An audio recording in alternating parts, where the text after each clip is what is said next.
నేను దాని గురించి మాట్లాడలేదు. నువ్వెవడు ఇక్కడికి రావడానికి? నీకెవడిచ్చాడు ఈ అధికారం? అంటే ఆంధ్రుల యొక్క మనోభావాలతో నువ్వు ఆడుకుంటావా?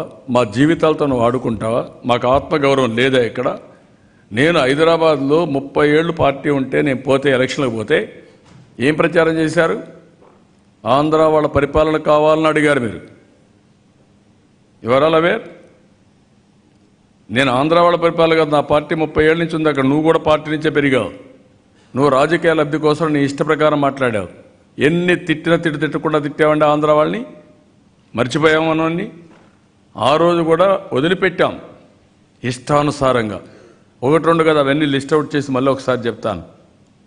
కడాన ఉలవచ్చారిని కూడా ఎగతాళి చేసే పరిస్థితికి వచ్చాడు. మా దగ్గర పశువులు తింటాయంటే ఎగతాళి చేస్తూ నవ్వుతారు ఆహాహా అని. ఏదైనా ప్రతి ఒక్కరికి ఒక ఆత్మగౌరవం ఉంటుంది. కాంగ్రెస్ పార్టీ ఒకే పని చేశారు, విభజన చేశారు, దానివల్ల దెబ్బతిన్నారు. మీరేం చేస్తున్నారు?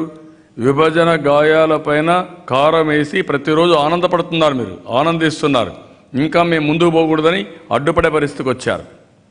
That is what I'm saying. మనకు కూడా ఆత్మగౌరవం. రేపు జరిగే ఎన్నికలు కేసీఆర్ వర్సెస్ తెలుగుదేశం తప్ప జగన్మోహన్ రెడ్డి వర్సెస్ తెలుగుదేశం కాదు. కేసీఆర్ ఎప్పుడో డిసైడ్ చేసుకున్నాడు. జగన్మోహన్ రెడ్డి ఫెయిల్ అయిపోయాడు, ఈయనల్లా కాదు, నేను రంగంలో దిగుతానని నాకు రిటర్న్ గిఫ్ట్ ఇస్తా అన్నాడు.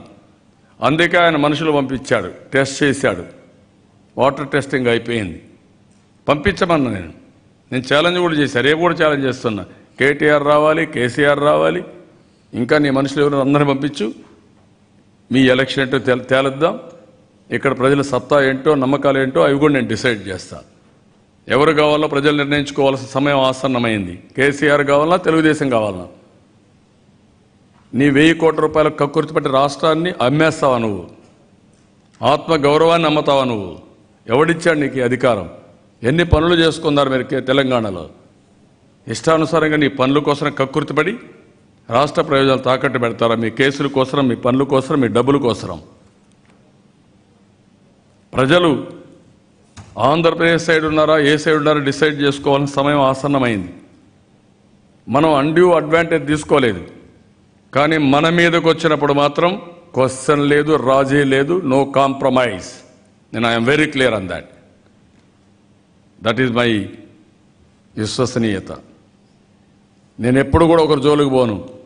మన జోలికి వచ్చి హేళనగా మనల్ని చూసినప్పుడు, ఈ రాష్ట్రంలో కావాలని ఇష్ట ప్రకారం చేసినప్పుడు మాత్రం నో క్వశ్చన్ ఆఫ్ కాంప్రమైజ్. అది